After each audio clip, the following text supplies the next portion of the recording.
good evening. Thank you very much for joining us right around Australia. Welcome to The Wall for another week. Fabulous as always to have you with us. It is, and what a momentous week. Who would have thought 40 years ago millions of people sat glued to their TVs as man first walked on the moon? And this week, millions of people sat glued to watch two women cook a chicken. That's progress, isn't it? That is. Come so far. The whole country's gone MasterChef crazy. Suddenly everyone's talking about food. I mean, even my one-year-old cousin suddenly fancies himself as a food critic. I think the milk's a little bit grainy, but overall you've done a beautiful job. Well done. He's good. Got all the language down pat, doesn't he? But of course, the real cut-through phrase from MasterChef is plating up. Oh, they love their plating up. They're always banging on about plating up, and Poe was the plating up specialist. Look, here she was on Sunday night. She loves a good plate up, plating up her chocolate dessert there in the finale. And now everyone's trying to do it. Like, I bought a hot dog the other day, and the guy insisted on plating it up with some sort of arty presentation. I know. It's not just hot dog vendors either. I mean, this has gone global too. Like, I noticed, you know, those lip plate women in Ethiopia, they're now plating up Matt Moran's signature dessert too. Extraordinary. And even the rugby league players from the Roosters, they're plating up in hotel corridors. A lot more effort into presentation. That dish is now on the menu at the Coogee Bay Hotel. But did you see the latest bit of news? The runner-up, Poe, was revealed to have posed nude for the renowned artist, David Bromley, and I thought it's quite a beautiful painting, I think. It was, but gee, I wish someone had talked Matt Preston out of doing the same thing. If only he'd worn a second cravat downstairs. Yeah. Elsewhere this week, the Environment Minister, Peter Garrett, had some explaining to do when he contradicted the Prime Minister on whether or not tourists should be allowed to climb Uluru. Yes, it made a nice change for Garrett to contradict Kevin Rudd, because normally Garrett prefers to contradict his own opinions, as we saw with that uranium backflip this week. Yes, but Rudd's position on Uluru is pretty interesting, I thought, coming from someone who claims to be pro-reconciliation. It is. I mean, because the traditional owners say that Uluru is a sacred site for Indigenous people, and they want a permanent ban on visitors climbing it. But Kevin Rudd doesn't seem so keen on the idea of a ban. Yes, he's obviously got no problem with people walking all over someone else's sacred sites, but how would he feel if the site in question was sacred to him? Okay, then.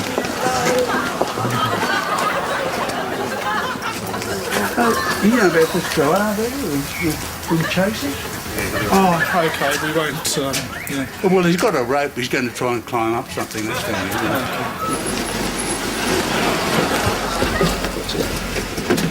Morning, Kevin. Could you have a word to the owners of the place? They won't let me climb this place. They keep on banging on about the spiritual significance of it or something. Can you have a word to them? Peter Garrett says I shouldn't climb it, but you wouldn't want to be seen agreeing with him in public, would you? It'll be a great achievement to climb it. Could you have a word to the owners for me, Kevin?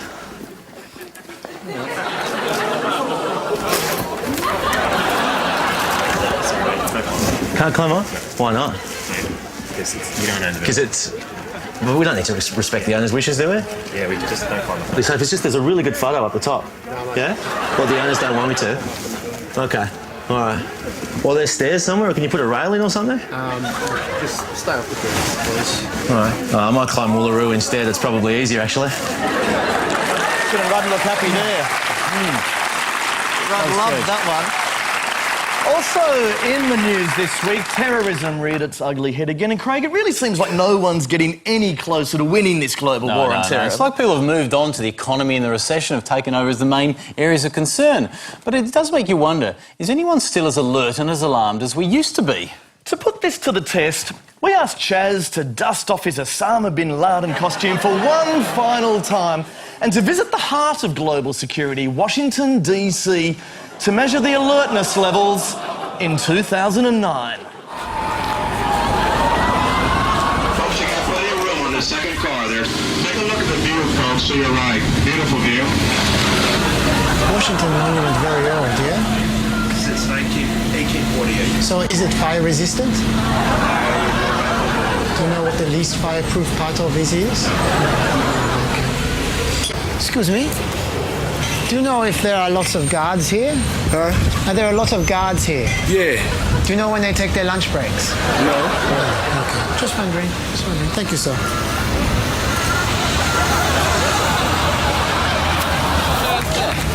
Joseph? Why would you ask that? Oh, just curious. I'm a security enthusiast. Vice President Joe Biden used to take the Amtrak back to Delaware every night. It would be from this station right here. Vice President catch a train. He used to. What time? He doesn't do that anymore. Oh. If you look ahead, now we'll wait for that.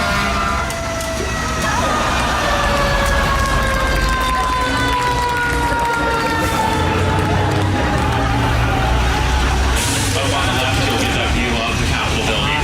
What's the best way to approach Capitol?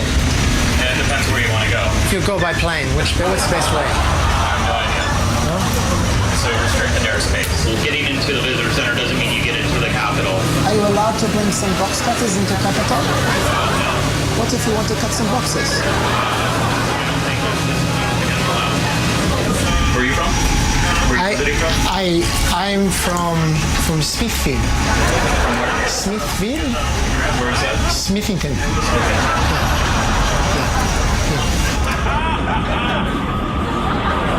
Hello, sir. Hello, excuse me. With this truck here, would this go through White House gate? Yeah, but you gotta have permission to get through there. Do you have permission? Yes, I have permission. Could I borrow your permission for a while, just one day? No Just way. one day. Excuse me. Is it possible to go to toilets around here? Oh, you have to go over there. Could we go over there. Could we go in White House? No. Just there? No White House? No. Okay. Thank you. Yes, sir. Got some idea on you? No, I don't. Where are you coming from? I am coming from either side of Washington. Okay, and why do you have all this fake beard on?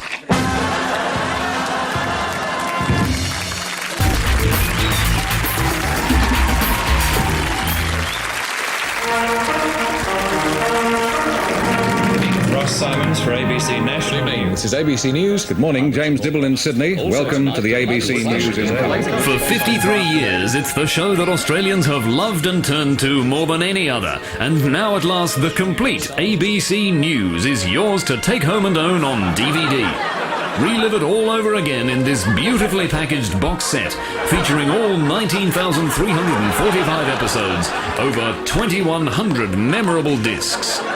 With special DVD extras, including World at Noon bulletins, late evening updates, and commentary tracks by Alan Kohler. The joy on Wall Street was palpable. Plus, exclusive, never-before-seen weather maps that didn't make it to air. The complete ABC News box set is the perfect gift for news junkies and lovers of DVD collections alike. Available from ABC shop centres and other retail outlets that have enough shelf space. Thank you very much.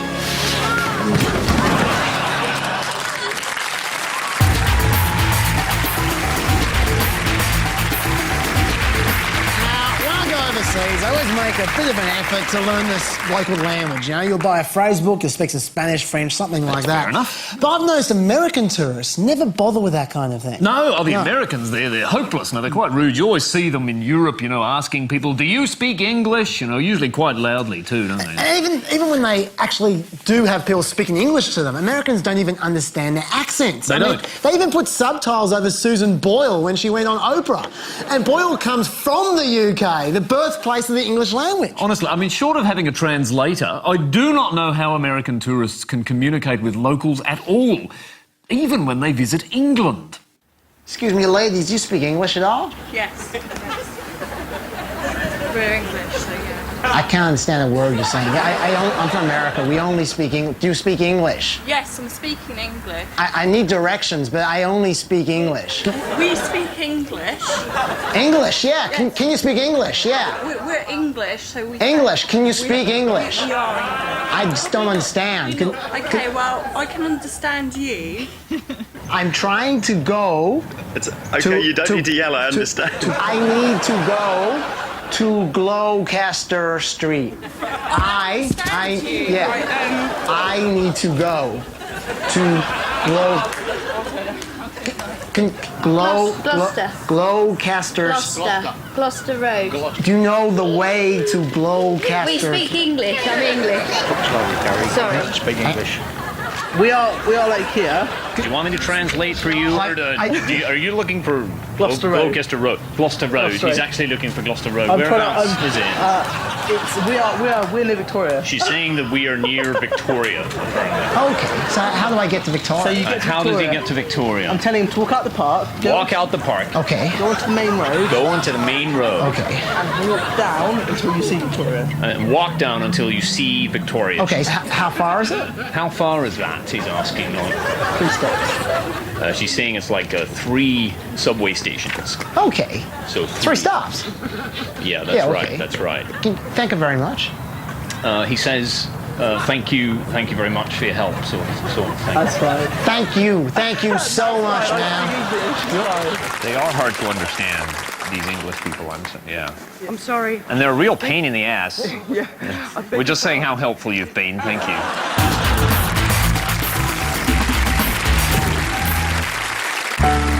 One in every 4 Australians goes blind every Friday night.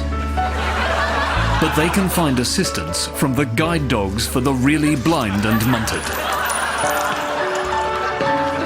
Our expert dogs are trained to get even the most shit-faced drunk safely home from the pub or club. Drilled to steer you well away from dodgy kebab shops or from texting a former girlfriend. I'm still loving it. Our dogs are perfect for your next office party or rugby league club function. Order yours today. The guide dogs for the really blind and munted.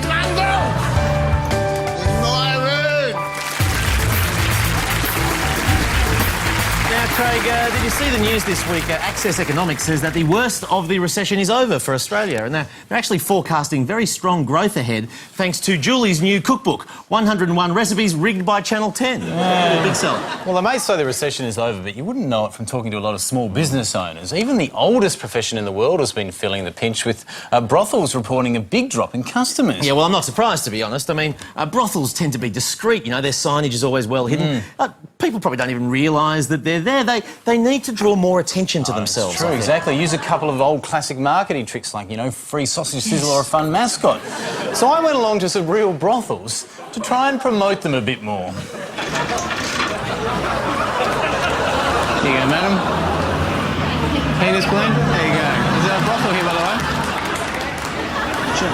Tell your friends.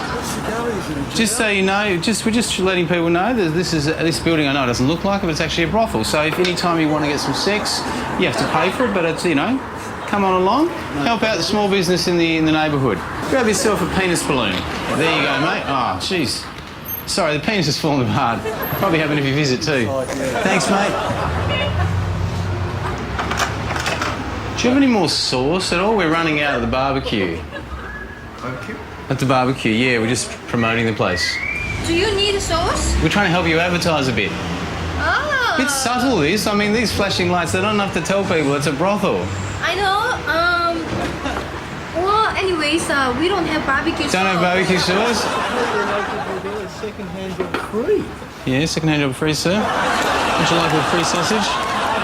What about the penis? Hello, just in case you're wondering, this is a brothel. You can get sex here. Second blowjob free. Mention my name, you get a third free. Yeah, just wondering if there's any specials, sir, that I should advertise out here. What about the second half hour? 300. 300, oh, that's good. All right. Right, I've just spoken to the proprietor here, ladies and gentlemen. I'm willing to offer you a good special, half an hour for 180, but the second half an hour, it's only 300 all up. That's a saving of $60, ladies and gentlemen, here at your local brothel.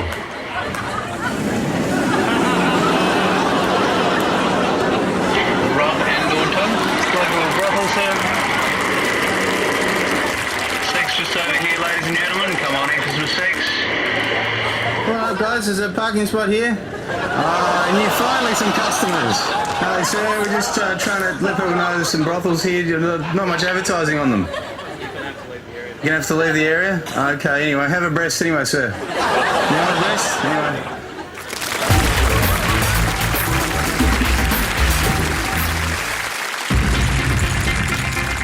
This Newsbreak update brought to you by the new Business Class Flatbed Deluxe.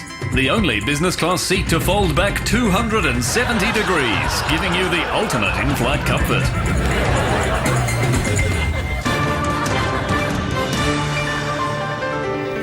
Good evening. A crazed gunman is still at large tonight, having already shot at least 48 people dead in what police are describing as Australia's worst ever shooting massacre. A short time ago, police released this photo image of the man and are warning people not to approach him under any circumstances. The man's been described as armed and extremely dangerous and is believed to be driving this vehicle, which, as you can see, contains very distinctive customised licence plates. Anyone seeking information about the safety of friends or family have been asked to call this special hotline set up by emergency services to handle any inquiries concerning the crisis. We'll keep you updated throughout the evening, but before we go, tonight's lotto results. There are tonight's winning numbers on your screen. More news in an hour.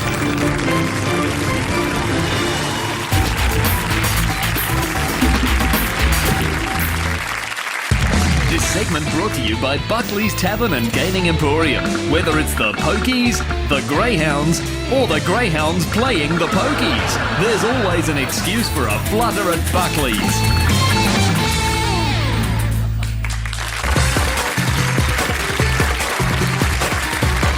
Welcome back to Middle East TV, the segment where we take a look at some of the more extremist television that's been made in Muslim nations. And this week we're focusing on kids' TV. Now, in Australia, children's television generally looks like this. One day, Mark was playing with Nikki. That's Nikki there.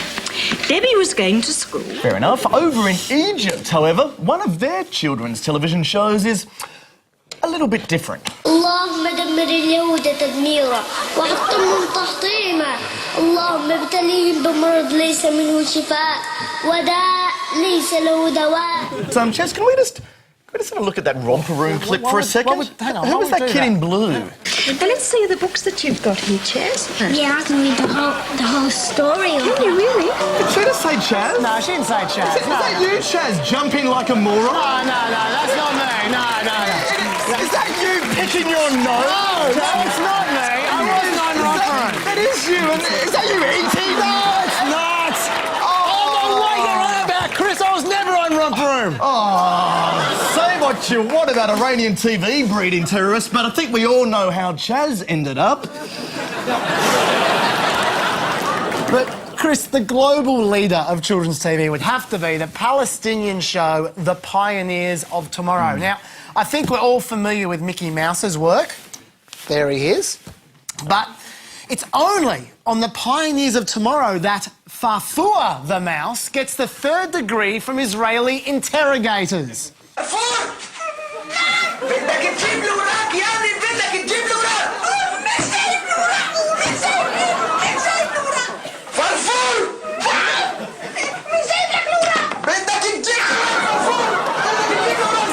It's like Fantasia all over again, isn't it? Thankfully, Farfour was immediately replaced by his cousin Nahul the bee, and he didn't waste any time getting down to business. يجب علينا أن ننهض لكي ننتقم له من اليهود المجرمين الصهاينة المحتلين. But just because you're busy taking revenge upon criminal Zionists doesn't mean you don't have time for some fun. And this is a bee who knows how to have a good time.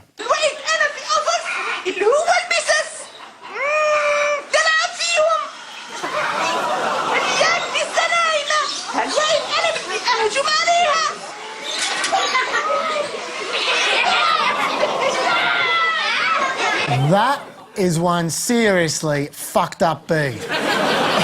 Well, never fear, because like all great children's TV characters, Nahul the bee soon died an agonising death at the hands of Jews.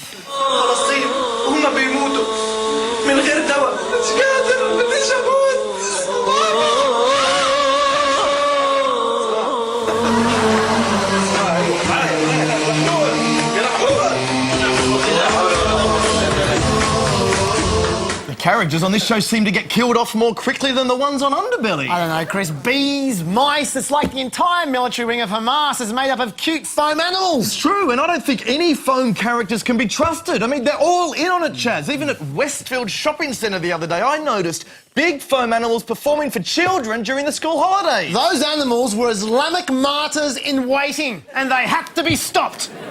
Hey, you guys aren't fooling anyone, OK? We know that you're hardened killers from Hamas. Yes, your secret's out. Let's find a peaceful solution to this problem. Don't tell me the penguins are in on it too. No, not penguins. Stand back, Chaz. God. Stand back. Oh, God, stand back, stand back. Palestinian martyr. Stand back, honestly. Please, we must They could clear the blow it whole any shopping centre. Clear the shopping centre. What about them? They're the ones about to blow up. But they're from the Mujahideen. Just don't turn your back on them, OK?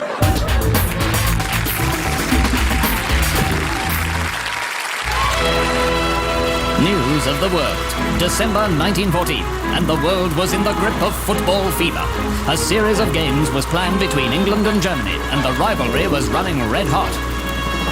But on December 25th, Christmas Day, both sides decided to cease play for one day and to have a war instead. They replaced their balls with guns and enjoyed a bloody battle. "Take that, Jerry," said England's midfield attack. But in times of war, it's important not to lose one's head. As Germany strengthened its defensive line, English coach Bobby Fraser drew up plans for a total Fritz onslaught. But the celebrations were cut short when English striker Johnny Bishop tried to pull a Swiftie by faking an injury. "Not on my watch, Grandma," said the war referee, and Bishop was promptly shown the red card.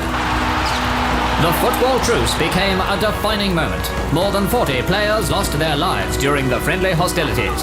But all those who witnessed it say the Christmas Day combat was a rare glimmer of humanity in an otherwise brutal and pointless football tournament.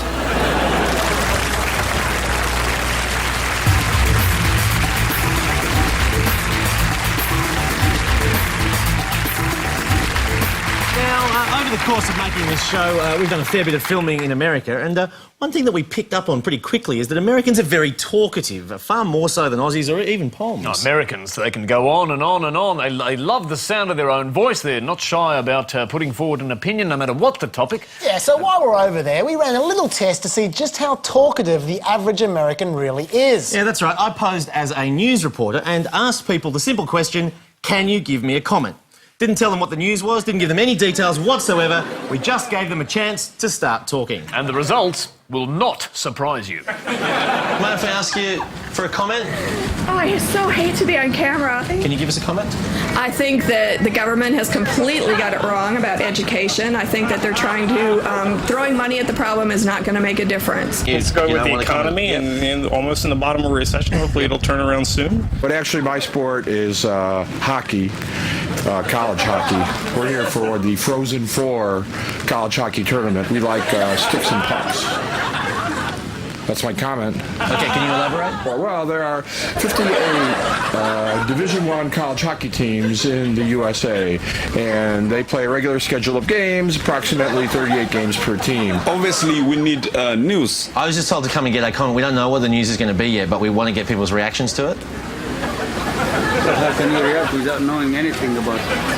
They have got to refocus on education instead of running a business. Say capital punishment? Sure. I'm the first one to agree that capital punishment is needed as a deterrent. And I think that it's wrong. Our schools these days are moving towards the government be more involved in setting the agendas for every school, meaning that, like, for example, I don't understand why it's almost mandatory.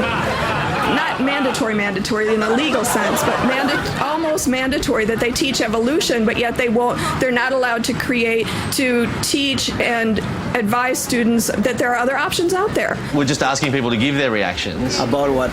About the news. Which news? Tonight's news. I don't get it. national deficit over $4 trillion. We're never going to repay it. Teach the children to discern which view they feel is legitimate. Wade versus Roe. This is obviously a hot topic with a lot of people. Why is Jesus not allowed in the schools, but every other God is? 16 teams that play, and then it gets down to, of course, 4 teams, the Frozen Four, which is upcoming. It will be very hard to comment before you hear the news. So you're saying no comment? No comment, yes. Well, sadly, that is all we have time for this week. A week where a stupid English backpacker was able to survive 12 days in the Australian bush, but we Aussies can't even survive 2 days at Lord's. And just on that bush story, brings us to this week's web poll question. Who's the most idiotic person Nine has ever paid money to? Backpacker Jamie Neal, Richard Wilkins, Sam Newman, Eddie Maguire, Carl Stefanovic, Peter Overton, everyone involved with this afternoon, everyone involved with Hole in the Wall. Chris, time. Okay, you can view the other 45 options on our website. Be sure to join us for the final war of all time next week. We hope you can be with us to say goodbye, but from all of us, here for now, good night.